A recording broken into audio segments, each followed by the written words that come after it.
simula nung pumunta ako dito sa Hong Kong. Sa ngayon po, 10 years na ako merong maintenance ng sa high blood pressure. Hindi lang siya isang klase, tatlong klase. Sa katagalan po, masasabi kong healthy naman ako. Kasi ever since, hindi naman talaga ako sakitin kahit nasa Pilipinas pa ako. Hindi man ako napunta sa ospital. Nagawi lang siguro ako sa ospital nung mga anak ko 2 beses. Yun lang. Way back 2020, kasagsagan nyo lang pandemic. Hindi ko sukat akalain talaga na may mangyayari sa aking health concern na kahit masasabi ko talagang hindi ko talaga matanggap sa sarili ko.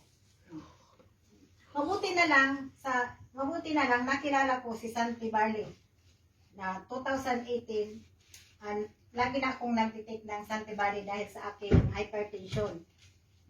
Nung time na dumating sa akin yung health concern ko, ipapakita ko sa inyo, ayan. Nagkaroon ako ng yung lupus SLE. Yung pamilyar ngayon sa inyo yung sakit ni Miss Chris Aquino. Siguro dito nakikita niyo minsan sa mga page, sa mga may sinishare na mga OFW din na mayroon ding lupus. Yung talagang yung sakit nila, yung talagang totally na ospital sila. Ako, maisishare ko sa awa ng Diyos, hindi ako nadala ng amo ko sa ospital.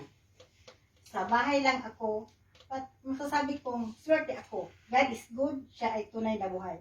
Kasi nakatagpo ako ng amo na professor, doktor, saka nurse. Sila yung naging doktor ko na. Yan yung itsura ko noon. Grabe. Yan. 2 weeks lang akong nag-stay sa kwarto ko. Alam nyo, hindi ako makakain.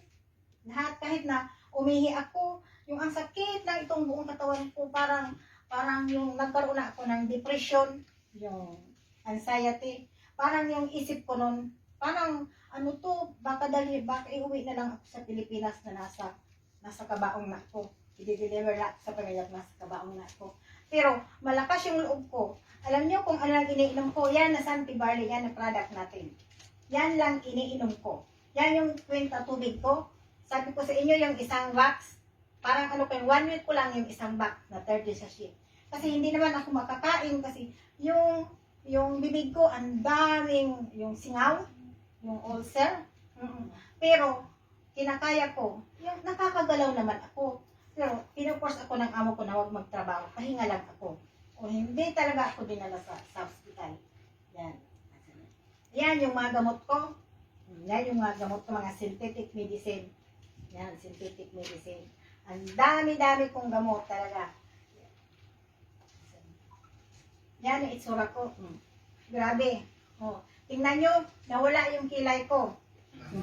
Sa kapal ng kilay ko noon, nawala yung kilay ko, yung buhok ko. Halos parang yung kinikimo ako, yung may kanser. Pag ganyan ko lang sa buhok ko, nako, ang dami-dami yan sa yan. Ayan, nasugat na yan. Nandito yan, nakatatak na sa ano ko, sa katawan ko. Ayan, nasugat na yan. Hanggang yan, hindi ko talaga ma-explain kung ano, pero malakas ako. Masasabi kong malakas ako talaga. Hindi ko lang kaya maigalaw. Ayan, yung itsura ko. Yan, yung mga itsura ko noon. Ayan, 20 pa, unti-unti, 2021. Parang yung pakiramdam ko, parang akong mauupos na kandila. Na hindi mo alam kung asan yung sakit. Talaga. Ayan, ayan. Ayan na ako ngayon. Saksi sila, Sir Port. Sila, Sir Port. Ayan. Ayan, yung 2021 na yan. 2021. Kasagsagan niya lang, pandemic. Ayan na ako ngayon. Ayan na ako noong 2020.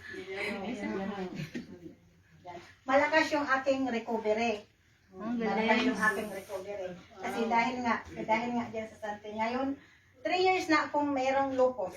Pero every time na meron akong kasi dati, every 2 weeks, may blood test ako, blood laboratory. Pinomonitor talaga yung internal organ ko. Sa awa ng Diyos talaga, masasabi ko, sa tulong ng Santi Barley, hanggang ngayon, hindi nadadamage si lupus yung kidney, yung liver ko, yung heart ko, especially yung brain ko. Yes.